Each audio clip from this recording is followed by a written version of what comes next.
이사야서 33장 7절에서 우리 16절 말씀까지를 같이 봅니다. 이사야 33장 7절에서 16절 말씀. 자, 우리 찾으셨으면 같이 한 목소리로 같이 읽습니다. 보라, 그들의 용사가 밖에서 부르짖으며 평화의 사신들이 슬피 곡하며 대로가 황폐하여 행인이 끊어지며 대적이 조약을 파하고 성읍들을 멸시하며 사람을 생각하지 아니하며 땅이 슬퍼하고 쇠잔하며 레바논은 부끄러워하고 마르며 샤론은 사막과 같고 바센과 갈멜은 나뭇잎을 떨어뜨리는도다. 여호와께서 이르시되 내가 이제 일어나며 내가 이제 나를 높이며 내가 이제 지극히 높아지리니 너희가 결을 잉태하고 짚을 해산할 것이며 너희의 호흡은 불이 되어 너희를 삼킬 것이며 민족들은 불에 굽는 횃돌 같겠고 잘라서 불에 사르는 가시나무 같으리로다. 너희 먼 데 있는 자들아, 내가 행한 것을 들으라. 너희 가까이에 있는 자들아, 나의 권능을 알라. 시온의 죄인들이 두려워하며 경건하지 아니한 자들이 떨며 이르기를 우리 중에 누가 삼키는 불과 함께 거하겠으며 우리 중에 누가 영영이 타는 것과 함께 거하리요 하도다. 오직 공의롭게 행하는 자, 정직히 말하는 자, 토색한 재물을 가증히 여기는 자, 손을 흔들어 뇌물을 받지 아니하는 자, 귀를 막아 피 흘리려는 꾀를 듣지 아니하는 자, 눈을 감아 악을 보지 아니하는 자, 그는 높은 곳에 거하리니 견고한 바위가 그의 요새가 되며 그의 양식은 공급되고 그의 물은 끊어지지 아니하리라. 아멘. 우리 찬양대에 특별 찬송이 있겠습니다.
좀 외로워 보여서 숫자가 모자라서 이연석 속도가 빨리 조인을 하셔야 할 것 같아요. 다음 주부터는 조인입니다. 남성 파트가 너무 좀 서운해 보여. 자, 우리 같이 읽을 말씀을 가지고 높은 곳에 거할 자, 높은 곳에 거할 자라는 그런 제목으로 잠깐 은혜를 나누고자 합니다. 고소공포증이 있어요. 고소공포증. 우리 지난주에 우리 차재희 성도가 아주 고소공포증이 심하다고 그러던데, 고소공포증, 높은 곳에 올라가면 두려움을 느낀다는 그런 증상이에요. 근데 사실은 그 원인이요, 두려움의 원인이 본인 자신에 의해서 왜곡된대, 왜곡. 실제로 높아서가 아니라 상상 속의 두려움이 자신이 발을 딛고 있는 곳의 높이를 왜곡한대. 조금 올라갔는데도 그게 굉장히 높은 것처럼 이렇게 그 착각을 하는 거예요. 두려움이 누군가의 공간을 자각하는 그 공간 자각에 미치는 영향을 조사를 해봤어요. 할 일 없는 사람들이 별걸 다 조사를 해. 같은 거리에서 같은 속도로 다가오는 대상이라도 그것에 대해서 어떤 감정을 갖는지에 따라서요, 그 속도를 각각 다르게 인식을 하더래. 대상이 두려울수록 떨어진 거리를 더 짧게 느끼는 걸로 나타나요. 우리 교인들 가정에서 키우는 조그마한 애완견이 내게 다가오는 거리하고 사나운 불독이 다가오는 거리하고 똑같은 거리를 쫓아오는데 불독이 쫓아오면 어떻게 금방 올 것 같잖아요. 그러니 그냥 주랭랑을 치는 거지. 대상이 두려울수록 떨어진 거리를 더 짧게 느낀다, 급하게 느낀다는 말씀이에요. 폐쇄 공포증의 경우도 마찬가지. 좋아하는 사람과의 밀집거리와 싫어하는 사람과의 밀집거리가 달라요. 경험들 하셨겠지만 사랑하는 사람과는 아무리 좁은 공간에 있어도 불편하지 않아. 이게 서로 불편한 관계에 있는 사람은 멀리 있는데도 그냥 그 사람이 거기 있는 것만으로도 마음이 불편해요. 경계의 대상에 대해서는 멀리 있어도 불편함을 느낀다. 심리학자들에 따르면 경계의 대상과의 거리감을 확보함으로써 그것에 적절히 대처할 수 있는 시간을 벌기 위함이래, 시간을. 남자들이 좋아하는 게 커너 맥그레거, 이종 격투기 선수 아시죠? 커너 맥그레거. 지난달에 괜히 만용을 틀어가지고 복싱 선수한테 이종 격투기 선수 손에다가 글러브를 끼워넣으니 뭐 어떻게 치는 거지. 세계 아주 좀 최강이에요. 최강 이종 격투기 커너 맥그레거. 이 사람이 왜 이렇게 싸움을 잘하는가? 그 이유 중에 한 가지가 모든 사람에 대해서 친근하게 느끼는 거예요. 누가 그렇게 분석을 했어요. 커너 맥그레거가 왜 싸움을 잘하느냐? 아무리 두려운 상대를 만나도 두려움을 안 가져. 그냥 그 사람에 대해서 친하게 여기는 거예요. 그러니까 어떻게? 아무리 무서운 상대에 대해서도 두려움을 갖지 않으니까 가장 가까운 자리에서 공격과 방어를 여유있게 해, 여유있게. 이 사람 싸울 때 보면 상대방의 주먹이 이게 코앞에 오는데도 그걸 많이 쳐다보고 있어요. 눈을 감으면 맞는 거야. 바로 앞에 오는데도 눈을 뜨고 쳐다보니까 그러니까 막는 거지요. 두려움을 갖지 않는 마음이 그런 효과가 있어요. 사람하고 친하면, 믿는 사람은 그러지 말아야 되지만 사람에 대해서 친하면 뭐도 잘해요? 싸움도 잘해요. 싸움도. 두려움이 없으니까. 헛된 싸움을 하지 마시고. 왜 이런 말씀을 드리느냐? 신앙인의 삶 속에서요, 전능하신 하나님의 임재를 느끼며 믿음으로 받아들이는 심리적인 공간, 얼마나 내가 심정적으로 하나님을 가까이 느끼는가, 이게 굉장히 중요해요. 굉장히. 매 상황 속에서 하나님의 임재를 가까이 경험할수록 믿음의 삶 자체가 쉽단 말씀이에요. 하나님은 내게 가까이 계시다. 하나님에 의한 이끌림을 경험해, 이끌림을. 여러분 그런 말씀하지만 이제 뭐 자식들이 크면 다 외지로 나가잖아요. 보고 싶기도 하고 뭐 걱정되기도 하고, 거리는 멀어도 사랑하니까 내 자식이 미국에 어디 있든지 간에 세계 어디 있든지 간에 부모의 자식에 대한 심적인 공간은 한치나 될까? 한치나. 하나님에 의한 이끌림을 경험하는 거예요. 나의 하나님이 항상 나와 함께 하신다. 내가 언제든 진심을 다해서 부르기만 하면 하나님은 언제든지 내가 여기 있다, 내가 여기 있다. 이런 마음으로 살 수 있으면 좋잖아요. 그렇게 살라고 예수님이 인간의 몸을 입고 이 땅에 오시기까지 했는데, 성경에 기록된 바와 같은 하나님의 구원과 회복의 약속에 비해서 자기 자신의 삶이 항상 동떨어지고 멀게만 여겨지는 마음의 거리감, 심적인 허탈과 공허함, 이것이 성도의 삶을 황폐하게 만드는 요인일 때가 많아요. 하지만 이미 말씀한 것처럼 최소한 성육신 하신 하나님의 아들, 인간을 사랑해서 우리와 똑같은 몸으로 이 땅에 오신 예수 그리스도를 생명의 구주로 영접하는 올바른 그리스도인의 삶에 있어서는 결코 그렇지 않아요. 하나님은 예수 그리스도 안에서 모든 믿는 자들에게 가깝다는 말씀이에요.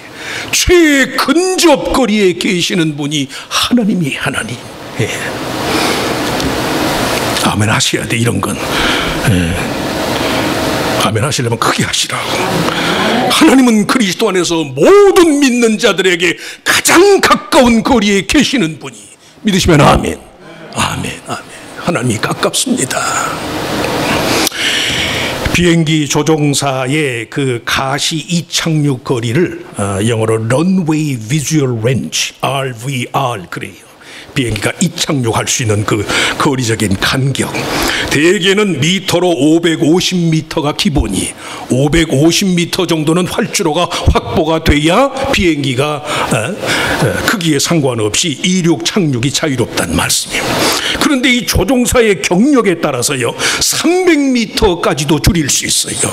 조종을 잘하는 사람은 300m 활주로에서도 얼마든 이착륙이 가능해. 그보다 더 베테랑, 평생 파일럿을 지낸 사람은 170m만 확보가 돼도 비행기를 이착륙시켜요. 뭘 말해? 거리가 문제가 아니. 거리가.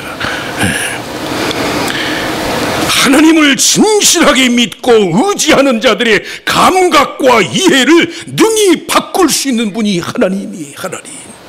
내가 믿지 않고 내가 하나님 앞에 겸손해지지 않아서 그렇지요. 내 모든 인간적인 생각을 물리고 하나님은 그리스도 안에서 나와 함께 하십니다, 이 믿음을 가지면 하나님이 언제든지 성도의 삶에 자유롭게 이륙도 하시고 착륙도 하신다는 말씀이에요. 하나님은 그런 분이세요. 그런 기술이 있으시니까, 전능한 분이니까. 뭐가 문제제요? 우리가 문제. 우리가 자꾸 하나님을 멀리 대하려는 우리가 문제란 말씀이에요. 우리가.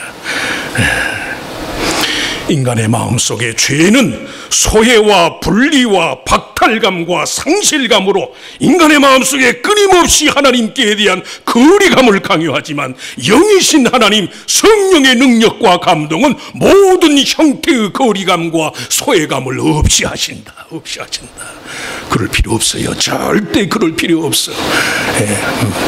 서로 내가 범죄하고 불의를 행했다 할지라도 진실하게 하나님께 고하기만 하면 하나님은 언제든지 나와 가장 가까운 근접거리에서 나를 대하시는 분. 그걸 믿으셔야 돼. 믿으셔야 돼. 뭐 자존심 따지고 어쩌고, 아니, 자존심이 구원해요? 자존심이? 인간의 자존심은 하나도 우리를 변화 못 시키는데, 하나님, 내가 잘못 살고 잘못했지만 나를 불쌍히 여겨주시옵소서. 내 공로가 아니라 그리스도의 공로에 의지하오니 하나님 내게 오시옵소서. 그러면 하나님은 모든 걸 다 물리치고 우리 곁에 오시는 분이에요. 뭐로 하나님께 대해서 거리감을 갖느냐는 말씀이에요. 그런 뜻에서 누구든지 진심으로 하나님과의 친근감을 회복하고자 하는 사람은 먼저 매사에 높으신 하나님을 찬양하고 범사에 그를 높이는 삶을 살아라. 하나님을 높이는 삶을 살아라. 하나님을 높이고 하나님을 높으신 하나님을 찬양한다는 건 말 그대로 하나님의 높으심을 인정하는 거예요. 우리들 각자의 현실적인 삶은 이런저런 한계 상황에 매인다 할지라도 우리의 구원의 대상이신 하나님은 결코 매이지 아니하신다. 높으신 하나님이라는 그런 의미의 그런 의미. 나는 이런저런 사슬에 매여요. 원케 원치 않게. 그러나 하나님은 매이지 않는다는 말씀이에요. 얽매이기 쉬운 죄의 짐을 벗어버리고 혹 그것에 매이는 경우일지라도 항상 그것들로부터의 완전한 해방을 구하는 삶을 사는 거예요. 나로서는 안 되는 것이지만 하나님 안에서는 모든 것이 가능할 줄 믿습니다.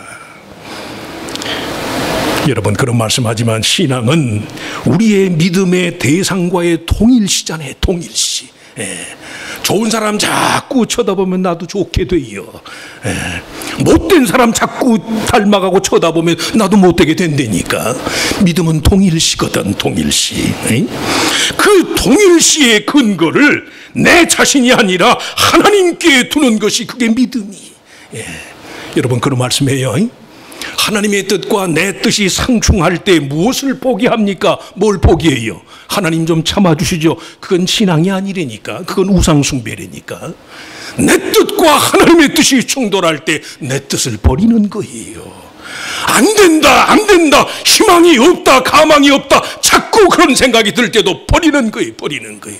나의 하나님이 능치 못함이 없다고 그랬으니까 하나님의 뜻을 따르는 거, 그게 믿음이에요. 믿음. 특기 좋으라고 하는 얘기가 아니에요. 정말로 하나님을 믿는다면 그래요. 어줍잖은 자존심이나 어줍잖은 체면을 왜 따지나요? 주여야 주여 하셔야 돼. 주여. 동일시의 근거를 내가 아니라 하나님께 두는 거예요. 하나님께. 무엇과 같아질 거예요? 하나님이 나와 같아지기를 바라나요? 그건 우상숭배라니까. 내가 하나님과 같아지기를 갈망하는 게 그게 신앙이에요. 그게 부족하지만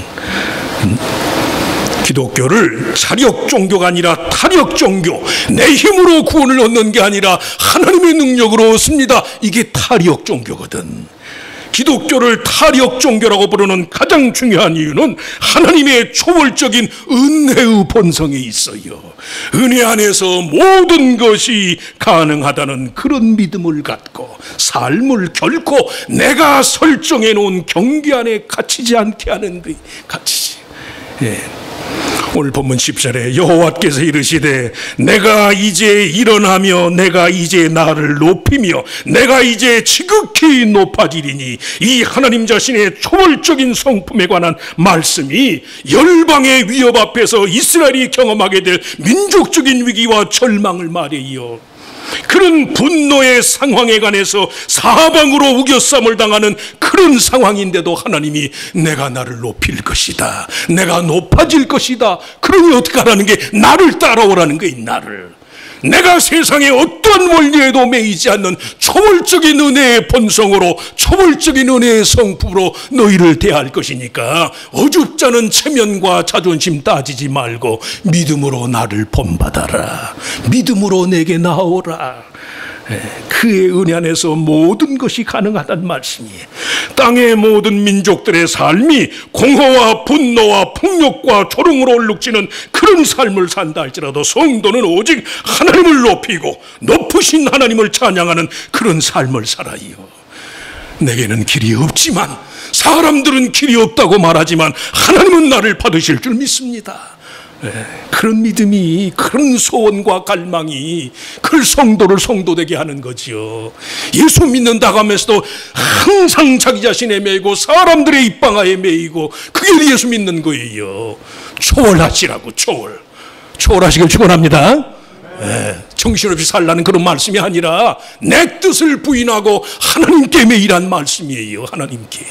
어느 한 말씀이라도 이 말씀이 내게 생명입니다, 내게 이 말씀이 내게 자산입니다, 그런 믿음으로 하나님께 매이는, 그게 하나님을 높이는 거예요. 아멘 할렐루야 찬송만 한다고 해서 하나님이 높아지는 게 아니, 삶 속에서 하나님을 정말 높으신 분으로 인정하라는 말씀이에요. 못하실 게 없잖아요.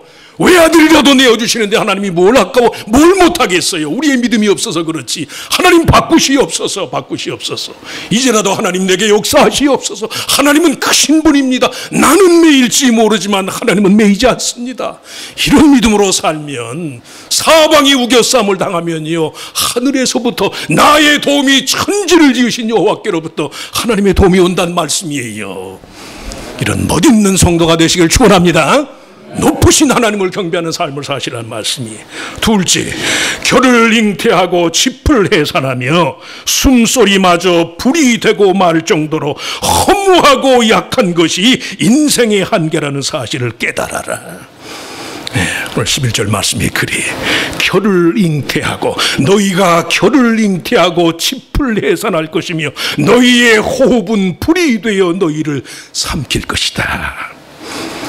세상이 나름대로 충분히 아름답고 귀하다고 생각하는 사람들, 이런 사람들의 생각에는 기독교 신앙의 구원이 단지 인간성의 변화와 개조를 위주로 하는 것인 것처럼 그렇게 여겨질 수 있어요. 교육을 통한 자질과 소질의 개발 혹은 개조와 같은 것으로 여긴 나머지 영적 진리에 관한 지식도 계시와 현현이 아니라 계몽과 기억으로 가능할 것이다. 하지만 인간의 연약함을 죽음이라는 한계 상황에 비추어 볼 때 신앙을 받는다는 것은요, 교육을 받는 것과는 달라요.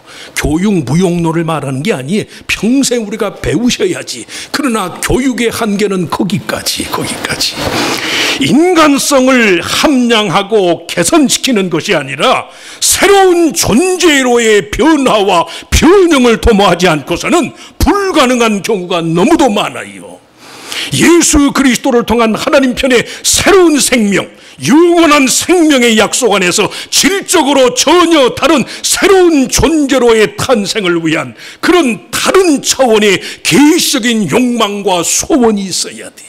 우리들 자신의 연약함의 한계를 하나님 앞에 철저히 인정하라는 말씀이, 재수가 없어서 그런 일이 생겼지, 운이 나빠서 그런 일이 생겼지, 아니에요. 재수와 운이 나쁜 게 아니에요. 내가 불의한 거예요. 내가 연약한 거예요.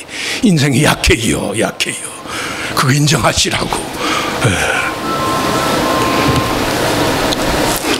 사이코패스적인 아버지의 피를 물려받아서 32층 호텔 객실에서 자동 소총을 난사한 스티븐 패독, 이런 사람이 자동 소총 대신 그저 소총으로 사람을 덜 죽이는 사람이 되기를 구할 것이 아니라 이 세상 어느 누구도 하나님의 형상을 따라 지음받은 다른 누군가의 목숨을 해하거나 신체를 위협하는 식의 삶을 살 수 없습니다. 이런 사람으로 변화돼야 돼요. 그게 믿음이에요, 믿음. 우리 중에 누가 삼키는 불과 함께 거하겠으며 우리 중에 누가 영영이 타는 것과 함께 거하리요. 이 14절 말씀 그대로 죄성에 속한 자기 자신으로부터 벗어나서 전혀 새로운 존재로의 변화와 탈바꿈이 있어야 한다는 말씀이에요. 그게 교육학적으로도 옳아요. 치수를 재는 것처럼 조금 더 나은 것을 목표로 하는 식으로는 안 돼. 완전히 하나님 통째로 바꿔주시옵소서. 요새 교육학에서 통합적인 교육이라는 말을 많이 하는데 지식만 가지고는 안 되거든. 직업도 개발해야 되고 정서도 개발해야 되고 영적인 것도 다뤄져야 되고 통합적으로 교육을 해야지요. 그러려면 인간의 지식 가지고는 안 된다는 말씀이에요. 정말 나 자신은 하나님 앞에 철저히 깨어지고 완전히 깨어진 그 토대 위에서 하나님, 나를 당신의 사랑받는 자녀의 형상으로 바꿔주시옵소서. 그게 꼭 그대로 되는 것은 아닐지라도 저와 여러분이 성도의 기도가 그러해야 한다는 말씀이에요. 인생 자체의 필연적인 한계라고 할 수 있는 연약성에 대한 이해를 바르게 할 필요가 있어요. 하나님, 나는 약합니다. 하나님, 나는 할 수 없습니다. 부끄러운 고백이 될는지 모르지만 여러분 생각에는 제가 목사니까 일주일 내내 성령 충만하고 일주일 내내 믿음 충만해서 살겠지. 천만의 말씀이 천만의. 일주일에도 수십 번씩 내 마음의 다운을 경험해요. 이야, 내가 어떻게 사나, 어떻게. 내 자식들은 어떡하나. 내 인생의 이후의 장래 계획은 어떡하나. 온갖 불안과 염려가 매이는 거입니다. 이래서는 안 되는 거거든요. 인간은 인간적인 것으로는 안 되는 거거든. 하나님, 나는 연약하고 나는 할 수 없습니다. 아무리 배우고 아무리 내가 손으로 쌓아도 내 인생의 팔에는 한계가 있습니다. 하나님이 공급하시옵소서. 하나님이 책임져 주시옵소서. 자식을 위해서 기도는 하지만 그 자식의 삶에 실제적인 힘과 용기까지 줄 수는 없잖아요. 하나님, 나는 갈 수 없지만 하나님이 가셔서 저 사랑하는 자식의 마음에 주의 성령을 임하셔서 붙들어 주시옵소서. 붙들어 주시옵소서. 나는 이만큼도 할 수 없습니다. 하나님 도와주시옵소서. 그것이, 그 믿음이 우리들 자신을 지탱케 해요. 지탱케. 거듭 말씀하지만 어둡지 않은 자존심이나 체면은 버리시라고. 새로운 존재로 태어나야만 돼요. 우리를 근거로 해서는 아무것도 이루질 못하는 거예요. 하나님, 나는 주의 손에 들린 먼지덩이 진흙 한 덩이에 불과합니다. 하나님의 뜻대로 나를 사용하시고 하나님이 나를 빚어주시옵소서. 이런 갈망이 있어야지요. 그러실 수 있기를 축원합니다. 순간순간 연약함이 들 적마다 하나님께 감사하시라고요. 감사하시라고. 나이를 조금 먹어간다고 해서 제가 이런 말씀 드리는 게 아니라 정말 내 힘으로 정말 내가 할 수 있는 게 하나도 없어요. 하나도. 하나님이 하셔야만 되겠습니다. 또 나는 못하지만 하나님이 하실 줄 믿으니까 나 자신에 대한 모든 연약함에 대한 경험이 절망이 아니에요. 절망이. 내 연약함을 느끼면 느낄수록 하나님께 대한 내 믿음이 온전해지는구나 싶으니까 감사하지요. 감사하지요. 마지막으로 그 같은 변화의 토대 위에서 새로운 존재, 참된 존재가 되기 위한 삶의 온갖 시도들의 주인공이 되어야 한다. 죄성에 초래하는 인간의 삶 자체의 삼키는 불의 속성에 함께하지 않는 자들의 삶의 방식에 대해서요, 오늘 본문 15절과 16절의 말씀이에요. 오직 공의롭게 행하는 자, 정직히 말하는 자, 토색한 재물을 가증히 여기는 자, 손을 흔들어 뇌물을 받지 아니하는 자, 귀를 막아 피 흘리는 꾀를 듣지 아니하는 자, 눈을 감아 악을 보지 않는 자, 그는 높은 곳에 거하리니 견고한 바위가 그의 요새가 되며 그의 양식은 공급되고 그의 물은 끊어지지 아니하리라. 처음 말씀한 것처럼 믿음의 초월이 있어야 돼요. 믿음의 초월이. 항공기의 비행을 위해서는, 오늘 비행기를 노주병께서 자주 하는데, 공기 중에서 두 가지 힘, 추진력과 양력이 병행돼야 돼요. 앞으로 나아가는 추진력과 날개를 흔들어서 이 비행기를 수평으로 유지시키는 양력, 리프트, 양력이 병행돼야만 돼요. 양력이란 비행기의 날개 위와 아랫부분의 공기의 압력 차이에 의해서 생기는 힘인데, 그 힘이 무거운 동체를 땅에 떨어뜨리는 중력을 상쇄해요. 날개가 비행기 날개에 가만히 있는 게 아니에요. 공기의 저항에 따라서 위아래로 계속 비행기 날개가 움직여요. 그 힘이 리프트, 뜨는 힘, 리프트 파워를 대해서 그것이 땅으로, 만물은 땅에 떨어지게 되어 있잖아요. 중력을 상쇄한다는 말씀이. 그래서 비행기가 가는 거예요. 비행기의 추진력은 양력을 발생시키기에 충분할 만큼의 속도가 유지돼야 돼요. 운동 방향과는 반대 방향으로 작용하는 이 공기의 저항력을 상쇄시킬 정도의 추진력이 유지되어야 양력이 생겨서 공기 중에 비행이 가능하다는 말씀이. 오늘 말씀의 제목이 왜 성도의 삶이 항상 높은 곳에 거해야 하는 것인가? 왜 우리가 바닥에 살면서도 하늘을 사모하는 삶을 살아야 하는가? 10에서 9번을 전부 잘못했으면서도 마지막 한 번만이라도 하나님의 뜻을 따르려고 애쓰는 삶을 살아야만 하는가? 매사에 선한 것, 의로운 것을 갈망하고 실천하는 삶을 삶으로써요, 인간성 자체의 타락한 성품이 초래하는 소외와 외로움을 이겨요. 그리고 항상 하나님과의 친근한 거리가 유지되는 거예요. 성도라면 누구나 최소한 세상 사람들의 보편적인 선과 의, 진실함의 기준보다는 훨씬 더 높은 차원의 삶을 살아야 한다는 말씀이에요. 그것이요, 말씀한 것처럼 내가 100번 중에 99번을 실수했다 할지라도 이 마지막 한 번을 하나님이 성공시켜 줄 것을 믿고 하나님을 의지해야 하는 이유예요. 떨어지기를 작정하는 사람은 떨어져요. 제가 미국 와서 시험을 많이 보고 학교에 원저 애플리케이션을 많이 넣어봐서 아는데, 이 학교는 안 될 것 같다 하고 원서를 넣으면 영락없이 안 돼. 되겠지 하고 놓으면 되더라고. 돈 한 푼 없는데도 되더라니까요. 그 성실함의 회복이 진정한 삶의 승리로 경험되는 그런 나날이 되어야 한다는 말씀이에요. 나는 실수했습니다. 열의 9을 나는 다 실수했습니다. 그렇다고 내가 실수한 것에 붙들리는 삶이 아니에요.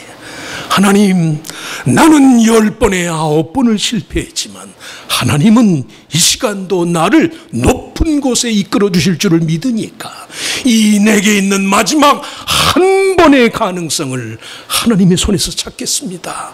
이게 믿음이잖아요. 실수 안 하고 사는 사람이 전화 열면 누가 있어요? 다 실패한 인생이지요.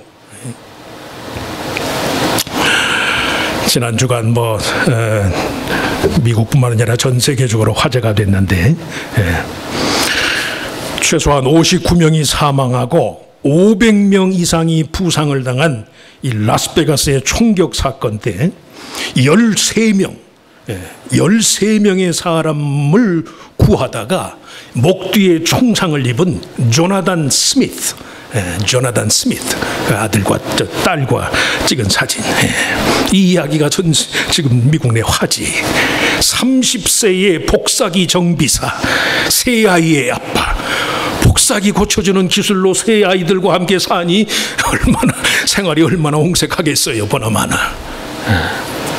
근데 이 사람이 그 총격 사건이 일어나는 현장에서 13명의 자기 식구들 조카들 말고 다른 사람들만 13명의 목숨을 건졌어요. 이렇게 저렇게 막 움직이면서, 그러다가 마지막 여자 2사람이 이렇게 미는 중에 목 뒤에 시원하게 지나가더래. 목에 관통상을 입은 거예요. 관통상. 이야.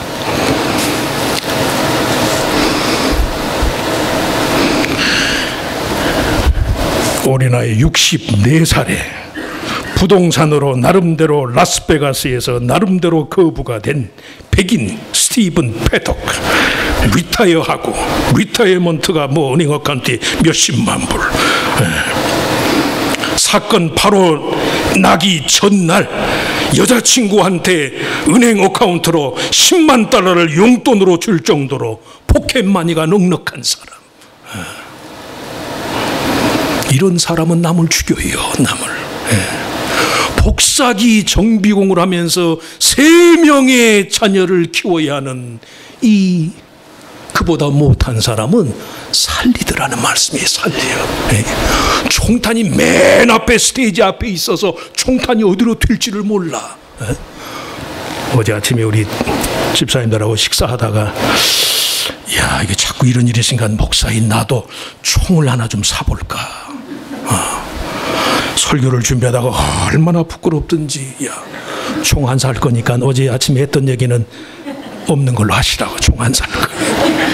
이야, 그 총탄이 쏟아지는 데서 제 목숨 가리지 않고 13명을 건진 사람도 있는데, 이야, 제 목숨 아깝지 않은 사람이 누가 있겠어요. 그 32층에서 1분에 400몇 발이 나가는 자동 소총으로 갈겨대는데 그 현장에서 남을 도와줄 생각을 어떻게 하겠느냐는 말씀이. 이야, 부끄러웠어요. 부끄러워. 갈비뼈에는 금이 같고. 폐에도 상처를 입어서 목 부분에는 총알을 지금 못 끄니 그 총탄이 박힌 부분이 이게 좀 굳어져야 수술을 하지. 지금은 수술하게 되면 큰 위험성이 있어서 총알이 아직 박혀 있는 상태. 하나님이 도와주시니까 좋은 일을 하니까 그 빛처럼 쏟아지는 총탄의 현장에서도 목을 관통했는데도 살잖아요. 이야.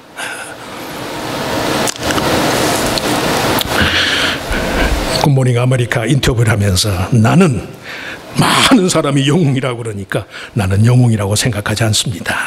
나는 그때 그 시간에 옳은 일을 하려고 한 사람일 뿐입니다. 이렇게 인터뷰를 했어. 나는 그때 그 시간에 옳은 일을 하려고 했을 뿐입니다.